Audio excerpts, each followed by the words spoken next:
Bonjour à toutes, bonjour à tous, bienvenue sur 8 Mont-Blanc. Il est 18 h, l'heure d'un nouveau journal au sommaire de ce mercredi 15 mars 2023. Nous nous rendrons dans le Chablais à l'occasion de la manifestation contre la réforme des retraites. À Thonon-les-Bains, il s'agit là du 8e jour de mobilisation. Nous retrouverons Victoria Lopez en direct du cortège chablaisien dans un instant. Et puis, mieux comprendre les enjeux de la préservation de la qualité de l'air est aujourd'hui un bagage important pour de nombreux jeunes du territoire. Pour cela, Atmo Auvergne-Rhône-Alpes et les collectivités locales ont créé l'animation expert à destination des collégiens. Les explications à suivre dans ce journal. Je vous le disais il y a quelques instants, ce mercredi signait un nouveau jour de mobilisation contre la réforme des retraites. De multiples cortèges ont sillonné les rues de nombre de villes à travers l'Hexagone. En Haute-Savoie, 3 rassemblements étaient organisés à Cluses, à Annecy et à Thonon-les-Bains. Thonon où l'on retrouve Victoria Lopez en direct de la manifestation chablaisienne qui vient de débuter il y a moins d'une heure. Victoria, y a-t-il autant de monde qu'escompté dans le Chablais ?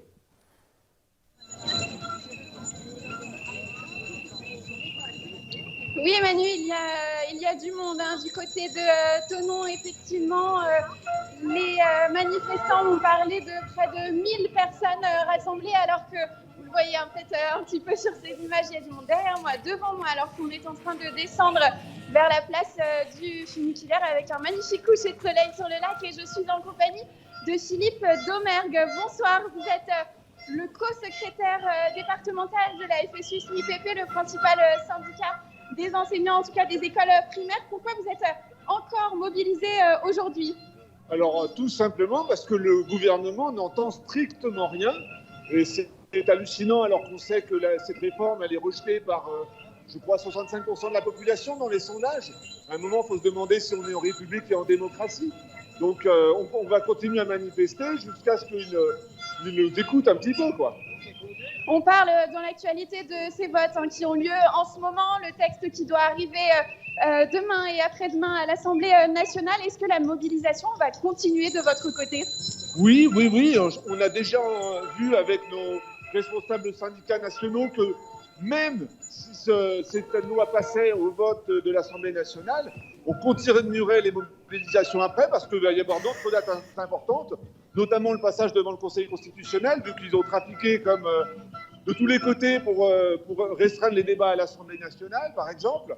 Et puis, on a déjà vu des lois qui ont été votées par l'Assemblée nationale et qui n'ont jamais été promulguées par le président de la République, notamment la loi sur le CPE.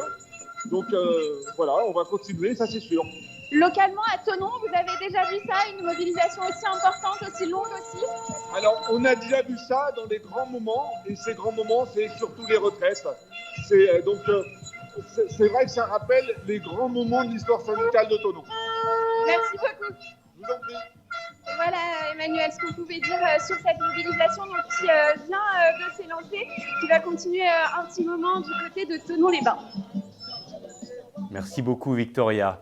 Une réforme qui divisait ce jusqu'au plus haut niveau du gouvernement. Alors que la commission mixte paritaire a adopté ce mercredi l'article 7 qui valide le report de l'âge légal de départ à la retraite de 62 à 64 ans, le projet de loi de réforme continue de cristalliser les tensions et de faire apparaître au grand jour quelques dissensions parmi les parlementaires. En Haute-Savoie, on a appris notamment que Loïc Hervé n'avait pas pris part au vote des sénateurs ce samedi. Sylviane Noël, quant à elle, a choisi de voter contre le projet de loi. Enfin, de son côté, Cyril Pellevat a voté pour. Sébastien Germain a pu le joindre ce mercredi en visioconférence. Il nous explique ses motivations. Écoutez, déjà, c'était un choix qui était pas évident. Après, ce qui m'a poussé à faire le choix, c'est vraiment les avancées qu'on a pu obtenir au niveau du Sénat par rapport au texte qui était arrivé au niveau de l'Assemblée nationale. Donc, je pense qu'il y avait quelques points qui étaient importants, en tout cas pour moi, et que nous avons réussi à intégrer, comme les spécificités sur les carrières longues, sur la pénibilité, le CDI senior, et tout un tas de dispositifs aussi concernant les sapeurs-pompiers et les élus locaux, et aussi la surcote pour les femmes. Donc, je veux dire, c'est tout un arsenal législatif avec des avancées par voie d'amendement qui ont fait que j'ai pris cette décision samedi dernier. On est aujourd'hui dans une démocratie et chacun peut choisir. Après, clairement, on est sur une réforme qui est importante, qui est sur un choix sociétal.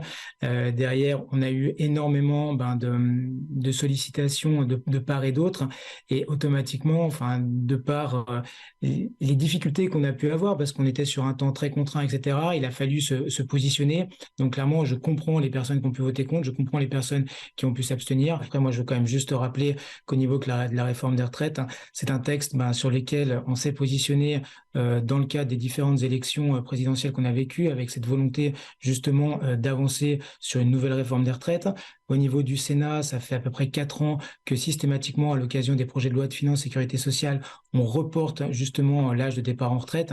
Donc finalement, je veux dire, on a dans nos divers groupes politiques, bien évidemment, des choix et des personnalités qui peuvent voter différemment, mais je dirais que le large consensus est quand même derrière cette retraite. Et je dis bien qu'il y a une retraite qui est issue principalement de la droite, pour le coup.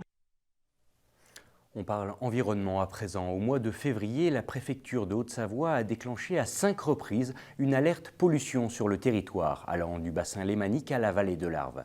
Pour sensibiliser le jeune public à cette problématique de la pollution atmosphérique, les collectivités et Atmo Auvergne-Rhône-Alpes ont mis en place depuis maintenant 5 ans Expert, une animation ludique et interactive. Les collégiens deviennent le temps d'un moment des enquêteurs. Ils doivent alors traquer les polluants atmosphériques. C'est un reportage signé Sébastien Germain. Ils sont collégiens, donc jeunes, et représentent la future génération. Ces élèves sont par conséquent directement concernés par les effets des changements climatiques. Le temps d'un après-midi, ils sont devenus experts en matière de pollution atmosphérique. Et pour rendre la chose plus ludique et plus accessible, une animation grandeur nature a été imaginée sous un format un peu particulier. C'est une enquête policière. Les enfants ont une victime qui a un malaise et ils vont devoir déterminer quel est le polluant qui est responsable du malaise de la victime. On va vite parler de problèmes respiratoires, on va vite parler de maladies de long terme. Et donc le but de l'animation, c'est pas qu'ils ressortent là en se disant « Ouh là là, mais c'est horrible ce qui nous arrive, on va tous mourir dans notre souffrance ». Non, le but de l'animation, c'est qu'ils ressortent en disant « Moi, je suis acteur de la qualité de l'air que je respire et c'est à moi en tant qu'individu, de par mes choix, de par mes actions, de faire les bonnes choses pour que la qualité de l'air soit la meilleure possible. » Un homme est obligé de s'arrêter en chemin pour faire une longue pause. Depuis quelque temps, le moindre geste lui demande des efforts. 1 heure durant, cette dizaine d'élèves de 4e du collège Paul-Émile Victor de Cranfsal a pu prendre pleinement conscience de cette problématique de la qualité de l'air à travers cette activité mêlant connaissance, curiosité et intuition. On a bien réussi, on a trouvé, donc moi j'ai bien aimé, ça nous a bien fait prendre conscience des choses. On en parle souvent, mon papa il essaye de moins utiliser la voiture pour essayer de faire, ça coûte déjà assez cher maintenant et que pour essayer de préserver la nature. C'est plus intéressant parce que c'est toi qui cherches les preuves et c'est toi qui cherches les indices et c'est toi qui vas trouver la réponse toute seule que en cours c'est les profs qui te donnent la réponse et tu t'écoutes, t'as juste à écouter et puis c'est tout. À l'origine de cette animation, on retrouve des collectivités comme Annemasse Agglo et le pôle métropolitain du Genevois français ou encore Atmo Auvergne-Rhône-Alpes.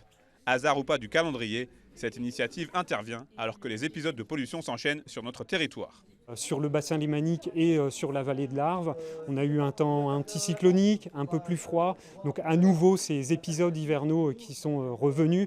Là, heureusement, la pluie nous a permis de sortir de ces épisodes, mais ça nous montre qu'il faut rester engagé pour l'amélioration de la qualité de l'air, tout à chacun, que ce soit par son moyen de chauffage, par ses déplacements dans son entreprise. Chaque petit geste compte. Depuis son lancement, il y a maintenant 5 ans, Expert a déjà sensibilisé près de 5000 élèves. Ce sont autant de futurs citoyens qui auront un rôle essentiel à jouer pour préserver la qualité de l'air à l'avenir.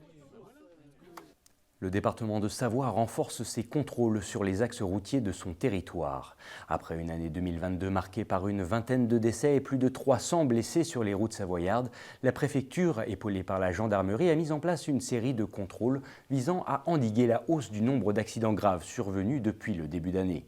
On écoute plus de précisions avec le commandant en second de l'escadron départemental de sécurité routière de la Savoie qui a répondu à nos questions. La gendarmerie, comme la police, est mobilisée dans cette lutte contre l'accidentalité. Donc là, depuis le début de l'année, effectivement, on a on a une survenue excessive de ces accidents. Donc effectivement, on fait un renforcement au niveau de nos contrôles pour essayer d'endiguer cette augmentation et de lutter le plus efficacement possible. Et l'objectif, en fait, c'est de constater, de verbaliser les comportements dangereux, les mauvais comportements sur la route. On va rechercher, nous, comme infraction principalement, les infractions des excès de vitesse, l'usage du téléphone, le non-respect des règles de priorité, les dépassements dangereux. En fait, toutes ces infractions graves et génératrices d'accidents qui vont justement provoquer, aggraver ou en tout cas provoquer des accidents de la route. Je vais vous en parler dans le journal de ce mardi. La Lécarode fait en ce moment étape dans nos montagnes savoyardes. Cette course de chiens de traîneau, peut-être un peu moins connue que la Grande Odyssée, est devenue en 8 éditions une référence dans le milieu des mushers. Notre journaliste Lucas Ruche s'est rendu à Crest-Voland ce lundi pour suivre la toute première étape et tout comprendre de cette course où l'animal et l'homme sont mis au tout premier plan. Je vous propose de regarder son reportage. On est ravis d'avoir le chien qui veut faire 1000 km dans moi. La course, bien sûr, mais c'est aussi le respect du chien. L'année dernière, j'ai va pas trop vite en montagne. En seulement 8 éditions, la Lécarode est devenue un rendez-vous incontournable pour les meilleurs mushers de la planète. Cette course de chiens de traîneau de 9 étapes fait désormais partie du calendrier de la Coupe du Monde IFFS. Strict respect du temps de repos, rotation obligatoire des chiens ou encore adaptation au jour le jour des tracés, la Lécarode est une course bien particulière où l'animal est au centre des préoccupations. La philosophie de Lécarode, c'est le chien avant tout. Je veux dire, là, on est en train de revoir l'étape d'aujourd'hui à Crest-Voland de façon à préserver au maximum les chiens. Donc ça, c'est vraiment notre point numéro 1. Le point numéro 2, c'est de faire en sorte que aussi bien le staff que les mushers prennent leur plaisir, quoi, parce que c'est quand même ça aussi, même si ça reste du sport et même si c'est une épreuve Coupe du Monde. Tous les gens du staff sont des bénévoles, ils prennent leurs vacances pour s'occuper de ça. On travaille pratiquement 8 mois sur l'année pour préparer et les mushers le savent. Donc c'est pour ça que voilà, ça s'étend d'année en année parce que le bruit court que c'est sympa de venir sur les carottes. Parmi les 60 bénévoles encadrant l'événement, 12 vétérinaires sont disponibles tout le long de la journée pour garantir avant tout le bien-être de l'homme et son attelage. De toute façon, si les conditions ne sont pas réunies pour le départ, on ne part pas. Ouais. Même au dernier moment. Oui. On est capable, si les conditions climatiques sont en défaveur, on décide de ne pas partir. C'est vraiment le bien-être des chiens avant tout, que ce soit neige ou que ce soit du coup température. L'objectif, c'est pas de casser les chiens ni les mushers, c'est de se faire plaisir avant tout. Par manque d'enneigement, les 2 premières étapes situées à Champs-Rousses en Isère ont été annulées. Le vrai départ s'est donc produit ce lundi à Crest-Voland, en Savoie. Mais en plein après-midi, les températures trop printanières ont une nouvelle fois eu raison du programme initialement prévu. Décalés 2 heures plus tard, les départs ont eu lieu après la tombée de la nuit. Les athlètes, accompagnés de leurs assistants, ont donc profité de leur après-midi pour prendre soin de leur attelage. Là, il va falloir faire attention aux chiens. Là, dans les véhicules, il fait 21 degrés. Éviter que les chiens prennent des coups de chaud sur la piste. Éviter qu'ils se gavent de neige. Donc, ce qui est important pour nous, c'est d'hydrater les chiens correctement tout au long de la journée. Bien les hydrater au retour de la course pour que les chiens restent dans des conditions vraiment optimum. Donc le but, c'est de beaucoup les reposer, de les masser, de les détendre, voilà, pour qu'ils aient aucune tension musculaire aussi, qu'ils aient pas de gêne en courant. Et bien les hydrater parce qu'il fait chaud. Donc il faut quand même qu'ils s'hydratent très bien. Et une fois qu'on va partir faire le tour, on va revenir après l'étape et ça va être reparti. Ça va être étirement, massage, hydratation, alimentation, voilà, pour que les chiens après puissent se reposer et récupérer au plus vite. Après le Val d'Arly, les 89 participants de la Lécarode iront en Maurienne et plus précisément à Saint-Sorlin-d'Arve puis Bessan pour les 5 dernières étapes. Et nous voilà déjà au terme de cette édition. Merci à toute l'équipe. Comme chaque soir, juste après ce journal, vous retrouverez la météo de Thierry Paume, puis l'aparté de la rédac présentée par Victoria Lopez et qui reçoit ce soir un certain Aurélien Ducrot, double champion du monde de freeride et champion du monde de voile, qui a notamment participé pour la première fois à la Route du Rhum en 2022. Il nous raconte ce soir son aventure, nous annonçant en prime le documentaire qui y sera consacré. Quant au prochain journal, c'est demain jeudi à 18h et d'ici là, comme chaque soir, je vous souhaite une très belle soirée sur 8 Mont Blanc. À bientôt.